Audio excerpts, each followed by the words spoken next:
Hello, everybody. Dave Neal here, stand-up comic, host of Bachelor in Paradise, a guy's review. Boy, do we have some content coming your way. The great unfollowing continues.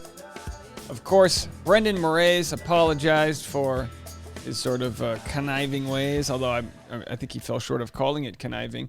But that's what the audience sees, excuse me, in the way that he sort of manipulated fellow contestant Natasha, stringing her along until his not-named girlfriend showed up.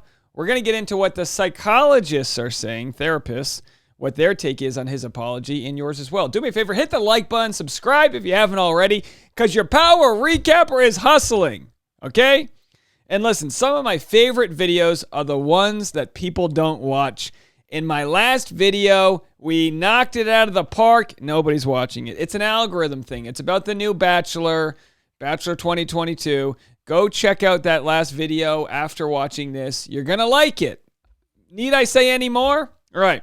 And if you don't, go on my Instagram at dneals, and then I posted a shortened version of the video. You can go watch that on Instagram TV and share it with your friends. All right. Let's dive right into it. We're going to get into this. How dare you learn how to apologize? Thank you, Tanya, for sending this in. Pretty simple. Say what you are sorry for. I am sorry for leaving the donuts out and then they got stale. Say why it was wrong. It was wrong because now we wasted the extra donuts we could have had because I didn't put them away. Accept full responsibility. I'm fully responsible for the fact that the donuts are stale and I won't do it again. Oh, step number 4, ask how to make amends. How can I make this better? She's like, why don't you go to Dunkin' Donuts and buy more donuts? Okay, all right, I'll do that. I wish every fight was as easy as just going to buy donuts. Number 5, commit to not doing it again. Moving forward, I promise not to leave the donuts out. I will put them away or eat them all at once. Number 6, ask for forgiveness. Will you accept my apology and do you forgive me for leaving the donuts out? Number 7, thank them. Thank you for bringing the fact that I left the donuts out to your attention. These are not apologies. I'm sorry that you feel hurt that I left the donuts out. And we're just riffing offhand here. I'm sorry, but the donuts were asking for it. They didn't want to go away. I'm sorry you misinterpreted what I said. What about that time you left the donuts out? Huh? What about that? You left the donuts out last week. You misunderstood what I meant. It was your fault that I left the donuts out because your dang Chinese food stuck in the fridge. It's just like 7. Why do you order so much? You know what I mean? Order for like 12 people. They always send you like 15 forks, and it's like, it's for 2 people. They're like, clearly this is for a party. And it's like a party of 2 people alone with no kids. They call that DINK. Dual income, no kids. All right, folks, let's get into it. So anyway, if you enjoy me as a person and live in Los Angeles, I suggest coming out to my stand-up show Monday, 7:30 p.m. at the Hollywood Improv, the famous Hollywood Improv. I'll be doing that show with a bunch of fun people. Monday, September 20th, Hollywood Improv, 7:30 p.m. Get tickets. DM me if you need tickets. They're still available. And if you want to join the Patreon, I did a fun set last night, improv-only set where audience just yell suggestions, and then you have to create things on the spot. If you want to watch that, you got to go to my Patreon, patreon.com/Dave Neal. All right, let's get into it. First things first, here's Frannie, our good friend Frannie, family therapist. She didn't like the apology at all. This is the typical, of course, Brendan's apology we're speaking of. This is the typical faux apology. He is still not showing regret or remorse for his behavior. He is using the typical, I'm sorry, but. Of course, right back to the other one. Where did it go? Where's the I'm sorry, but? Oh, I lost it. You know, oh, that's not it. You know what I mean. Anyway, sorry. Running the tabs here. He needs to hold space for Natasha and acknowledge the real impact of his actions on her, not make it about himself.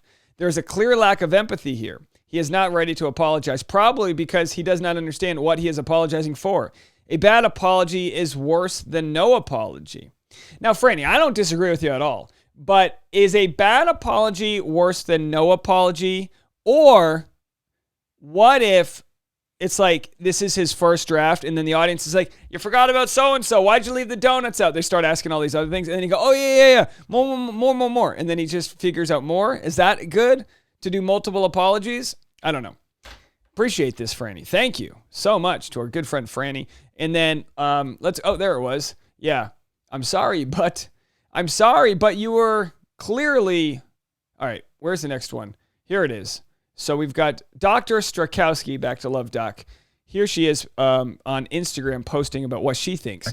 And speak on what transpired. Of course, this is Brendan's apology. Which, by the way, some people were like, why did he film it in his car? Have you ever filmed something in your car? The lighting's always good. The acoustics are nice. It's very good. Anyway, so you've already seen his apology. You watched it all day. So people are asking me what I think of Brendan's statement / apology. Nice filter. I feel mixed about it, Dazzling. right? I think there were some holes. I'm going to talk for a few seconds. He talks for 7 minutes. There's some things. He's a rambling man. That don't square for me. He says he knew Natasha for a handful of days. She says it was 2 weeks. What I do like is that he acknowledged he's not a good communicator, right? He acknowledged that whatever he says doesn't. All right, I like this. I like to find the coal mine in the canary in the coal mine. All right, I like to find the extra fry at the bottom of the In-N-Out bag.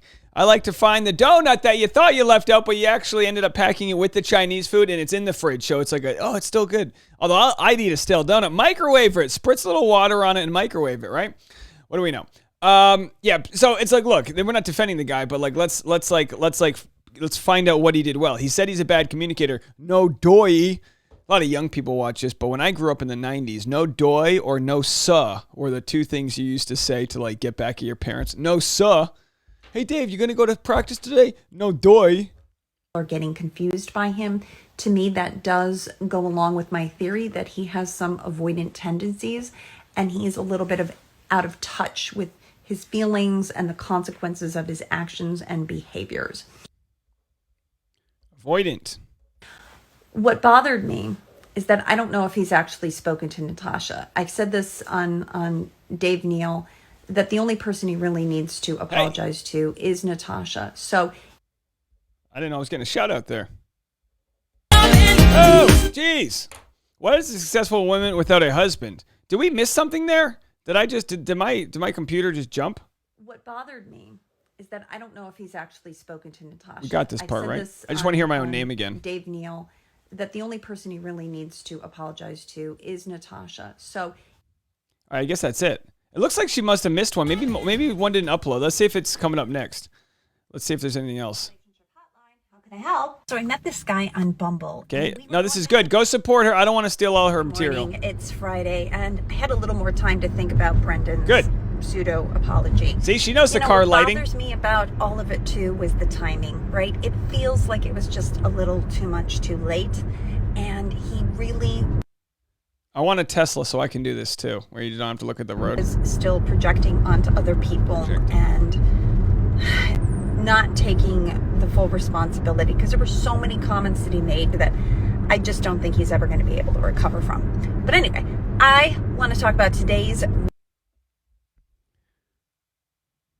reel. I reminded back to the day where my first job ever was working in Chicago on a crises hotline. It was called the In Touch hotline in Chicago. Where I'm going to pause here. So go follow Dr. Strakowski there. One more. Trying to get through here. Go follow her. And yeah, she mentions kind of what a lot of people were thinking, that like, yeah, he's said a few good. I mean, you speak for 7 minutes. You're going to say something right, but also he's projecting. You just have to everyone, even everyone in an argument in one way or another has like something that they did wrong. There might be things that were wronged onto him. I don't know what they are, but I'm just saying you can't address those. If you feel like Bachelor Nation was unfair to you, if you feel like you got a bad edit, if you feel like everyone else goes on the show for followers, you can't address that. You just like let the audience will decide. Oh man, yeah, he really feels sorry and he did a stupid thing. But you just got to come clean and be like, yeah, like I thought I could pull one over. I might not have known I was going to hurt her this bad, but I thought I could pull one over. It was fully my plan.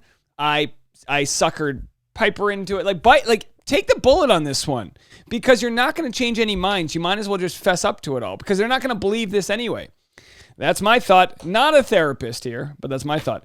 Thank you so much to Frannie and Dr. Strakowski there for giving me your 2 cents. So here's another thing I've been saying. cover this real quickly. It's not just, and this is a post from Reddit, which I am banned today. I'm on a 1-day ban from Reddit because apparently I spoiled who the next Bachelor is. And I'm like, I didn't know this was a spoiler.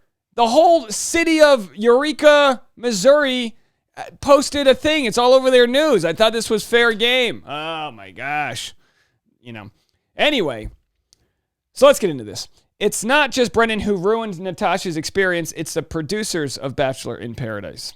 And I've been saying this all along. Because everyone, before I read this, everyone says, oh, Dr. Joe, he ditched Natasha.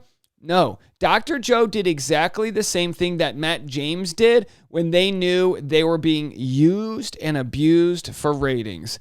They just stopped talking. Matt James did it after the final rose where he goes, he was just, like he was there contractually because he had to be, and he wasn't going to give them any more info to sell their stupid Downy, whatever, dryer sheets. Joe Park was not brought on the show to help him find love. It was to create a worse experience for Natasha. Anyone who knows Bachelor Nation knows that Joe and Brendan are very close. The fact that the producers brought the best friend of the most infamous villain of the season to couple up with Brendan's main victim was a purposeful choice. The producers are playing with Natasha, giving her the opportunity to stay for another week, leading her on to a great guy that she would be interested in, but not inform him of his best friend's wrongdoings and allowing him to be manipulated for the drama of it all.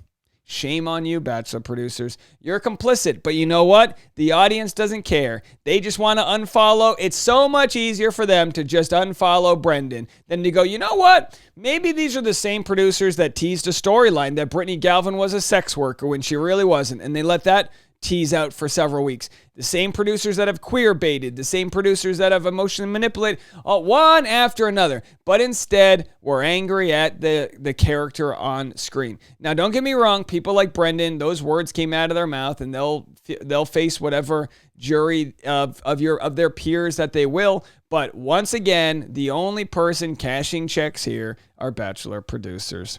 Joe's reaction to Brendan's, and I bet you they're high-fiving too. I bet you're like, woo, that was a good one. Oh man, we got him. Joe's reaction to Brendan's lying wasn't a bad one. It was an honest one. And I would do the same if someone told me my best friend did something as bad as that. Oh no. My Brendan? Absolutely. And what are you going to just be like, oh man, F him. You're going to be like, oh man, you're going to be disappointed. And the producers pairing him up with a girl who was hurt by his closest friend showed the lows the production will go to get viewers. They know how desperate Natasha is to find love. I was cringing watching the light fade from her eyes as she saw the one guy who was currently interested in her slowly be tainted by the misdeeds of his best friend. Blame Brendan, sure, but of all the guys who want to be on Bachelor in Paradise and who want to find love, why did production pick Joe? I know that at the end of the day, the show is about entertainment. I'm just confused on why Bachelor and producers use a Bachelor in Paradise using the misfortunes of a black woman to do it. Let's sort by best here. This is one of the most succinct, just nailed it Reddit posts I've ever read in my life. Ever. I felt so bad for Joe. I think your theory makes sense. It makes me mad for. What do you think it's? Does anyone think that it's just random that Brendan's best friend was the first person to get a date with Natasha? Bachelor producers used her. So if you're going to be, and we've talked about this, Rachel Lindsay, of course, was accusing Brendan Morais of colorism. I talked about it on multiple videos. Whether it's true or not, we'll never know what his intent is, but the facts are there that it looks that way. Well, the Bachelor producers were guilty of colorism as well. They used and abused Natasha for their own gain. That's just what happened. And I wonder why I can't get a podcast approved by them. Because we're speaking truth to power. Let's continue. You could see Joe going through it in his head too, how he'd just been set up big time. That's what they do. They set it up. This is so well written, OP, and 100% accurate. To me, it seemed obvious when Joe was encouraging Natasha to talk about why she hasn't found love yet on Paradise, when it was quite clear she didn't want to talk about it. It was a producer suggestion. Bingo, producer suggestion. So when Dr. Joe comes in and has a line read, just like Titus Burgess had a line read. A line read is a term where the producers come in with a piece of paper and they say, here's what you need to say. This happened to me on the first project I ever booked. It was an Amy Smart ABC pilot that shot in Boston. I spent a week memorizing my lines. I knew all the lines. And then after a couple rehearsals, the writers handed me a sheet of paper and said, oh, now say it this way. And I was like, I already memorized it. I can't do this. And I had to do it on the spot. The show never got picked up. All right, so got me into SAG or something like that. After, whatever, same thing. Got to pay my dues. So speaking of paying your dues, yeah, they told Joe, go in there and ask Natasha why her last relationship didn't work. Ask her why.